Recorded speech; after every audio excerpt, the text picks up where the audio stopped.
I don't want to just end. I want to end the Apple segment on AGM's article, which was called "Bad Apple." Although great article. Yeah, I mean it was unbelievable. But David was so. I just want to let people know how excited David was about this. David, I think, is like ready to be in a full-blown bromance with Antonio. I mean, which David are you talking about? I'm talking about you, Sacks. You are you in love with Antonio? It's a big pause. Oh, he got cut out. We lost him on Zoom when I asked him if he's in love. Apple came in and they pressed pause. Apple pressed pause on the stream. Look, he's frozen. Look at the frozen look in his eyes. Oh my gosh. How that's the look of love. Chamath, did you read that article? Of love. I thought it was really well written too. It was well written. He's a great writer. Great writer. He's a really, really good writer. But here's the thing.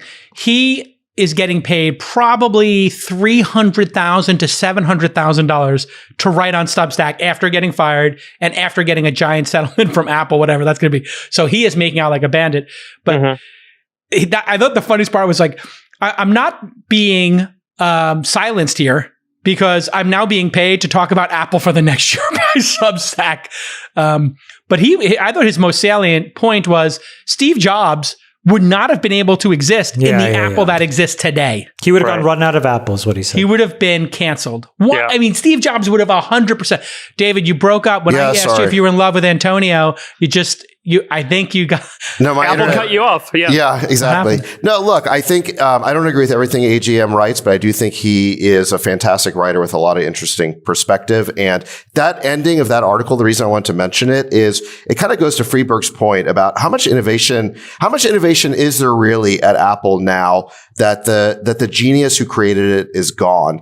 And he ends his article by saying, when Apple launched the Mac computer in 1984, they famously ran that Super Bowl ad that featured a solitary figure flinging a sledgehammer into a Big Brother-like face, spewing propaganda at the huddled ranks of some drab dystopia. And then AGM says the tech titans nowadays resemble more and more the haranguing figure on the screen rather than the colorful rebel going against the established order. Whether it be hiring policy or free speech, Silicon Valley has to decide whether it becomes what it once vowed to destroy.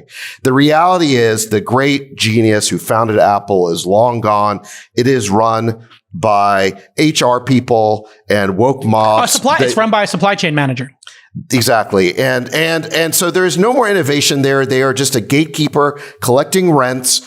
And, Friedberg, you're right to raise the issue of what's going to create the most innovation. But the thing that's going to create the most innovation is letting entrepreneurs create new companies without needing Apple's permission. I will tell you something. I think that over the next decade, because of exactly what you guys said, that Apple is run by managers who don't want to see loss, but aren't driven to gain, you're going to end up seeing Amazon in particular, and Apple likely as well, lose to the likes of Shopify and Square and Stripe. Shopify, Square, and Stripe are all formidable threats to Amazon over time. And now that Bezos is actually going to step out, and it is going to be run by a bunch of managers, and you have these founders of these three companies still running all three of those businesses, and all three of those businesses are going to be incredible competitive threats from different angles on Amazon. That is where innovation wins. And you will see it because leadership driven by founders at those businesses could take them to compete directly with these guys. And you don't need the government to come in and intervene. All three of them are building and are going to continue to build better experiences for consumers and for merchants that could end up disrupting the Amazon monopoly. I'll give you a different take. I think that all four companies are going to win. Including Amazon. Yeah, they're going to continue to win. And I think what it shows is that Shopify and Stripe and Square had to have very precise entry points in markets. And in many ways, the things that they are allowed to do is still quite constrained because Amazon exists. I think that that's fine. That should be allowed. But I don't think that's what's going to get, legislated and then litigated over the next 10 or 15 years. It's a handful of very specific practices that constrain what folks can do. I think the App Store is a constraint.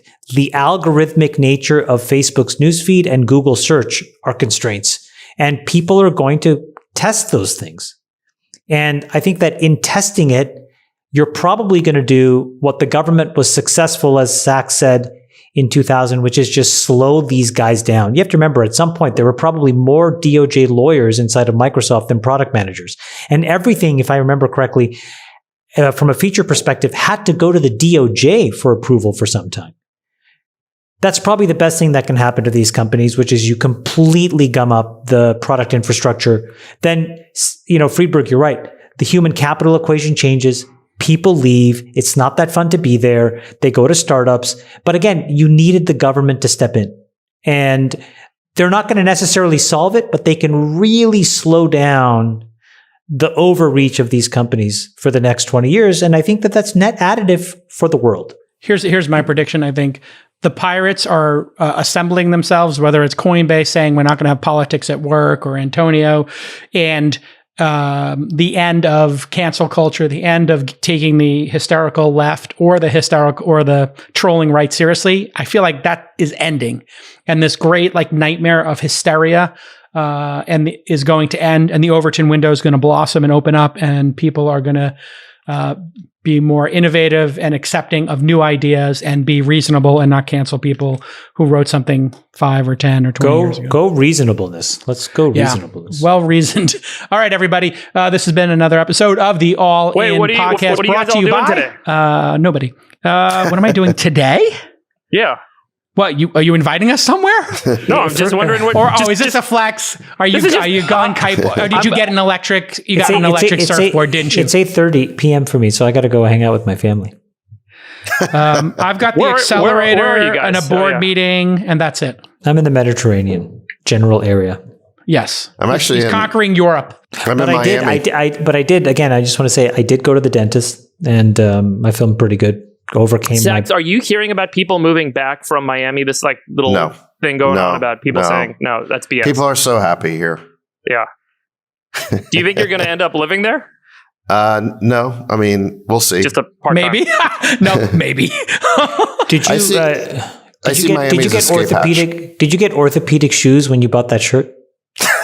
Oh my God. Did you join a golf club? Are you in a retirement community right now? Guys, I'm on a diet. I predict by the end of the summer I'll be thinner than Jason. Yeah. Is there a weight bet coming? What? Go to Dexatrim. Okay.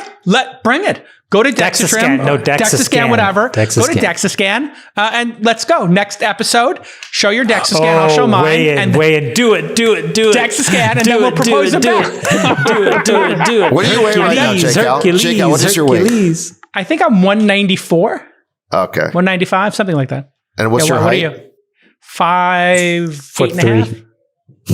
5'9". What are you? You do look thinner. Yeah, I think I've lost about 5 pounds already. I'm about 185 right now. And what's your height? 5'9". Oh, we're the same height, and you weigh 10 pounds less. You look good. Are you on any pharmaceuticals to lose weight? No, I'm doing intermittent fasting. I'm doing no carbs, and I'm trying to be as plant-based as possible. So. Go Sacks. Nice work. Oh, good for you, Sacks. Awesome. You do look better. You feel good? More energy? Yeah. I mean, I was getting just that extra 5 pounds kind of tipped me over. I think I got another 15 to go, but. You think you could be 170? Oh, wow. Yeah. That's my goal. Have you cut back on drinking? Yeah. You can only take on so many demons at once. We had some incredible wine last night. Well, I thought you were a vodka guy. Can't you just do a vodka and soda and be good? I don't want to give up. I can't give up wine. I can't wait till we play poker and drink some more Chamath's wine. That's so fun. Oh, I can't wait either. Love you, Sacks. Love you, Harry. Love you, Harry videos. Love you, All In Stats. Back at you. All right. This has been the All In Podcast, brought to you by nobody. And if you'd like to join the All In chat, you can join our iMessage group. The first 10 people, it's $10,000 a month. We're going to monetize by allowing 10 people to be in the iMessage chat for $10,000 a month each. And you get to break chops. It's only $300 a day to be in the. I got to figure out a way to monetize this. All right. We'll see you all next time. Bye-bye. We'll let your winners ride. Rain Man David Sacks. And instead, we open source it to the fans, and they've just gone crazy with it. Love you, besties. Queen of quinoa.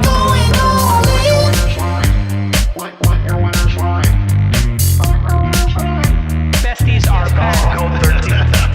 That is my dog taking a notice in your driveway. Oh, man. have one big huge orgy because they're all just useless. It's like this sexual tension that they just need to release somehow. Wet your beak. Wet your beak. Beak. That's gonna be. We need to get merch. Besties are I'm back. going all in.